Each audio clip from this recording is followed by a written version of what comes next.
Dicky బలిసిన కోరి chicken shop ముందుకు వచ్చి తొడగొట్టిందంట. అలా అలా ఉంది ఐబొమ్మ రవి వ్యవహారం. ఎందుకు నేను ఇంత పెద్ద డైలాగ్ వాడానంటే, ఓకే అతను ఎంటర్టైన్మెంట్ని ఫ్రీగా ఇస్తున్నాడు ఐబొమ్మ రూపంలో, దట్స్ యాక్సెప్టబుల్. కానీ గవర్నమెంట్కి, పోలీసులకి నన్ను పట్టుకొని చూద్దామని ఛాలెంజ్ చేస్తే ఎలా చెప్పు? సో దీనివల్ల ఏమైంది? ఆయన జైలుకి వెళ్ళాడు, మనకి ఎంటర్టైన్మెంట్ పోయింది కదా.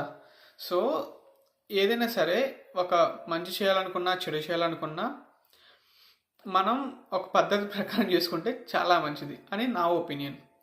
సో ఛాలెంజ్ చేయటం రవి తప్పు, అరెస్ట్ చేయటం వాళ్ళ ధర్మం, మనం చేసేది ఏం లేదు. సో దీనివల్ల లాస్ ఎవరికంటే అల్టిమేట్గా మనం, ఎవరైతే మిడిల్ క్లాస్ ఫ్యామిలీస్ ఎవరైతే డబ్బులు పెట్టి మనం సినిమా థియేటర్కి వెళ్ళలేమో వాళ్ళకి ఐబొమ్మ రూపంలో ఎంటర్టైన్మెంట్ రావట్లేదు.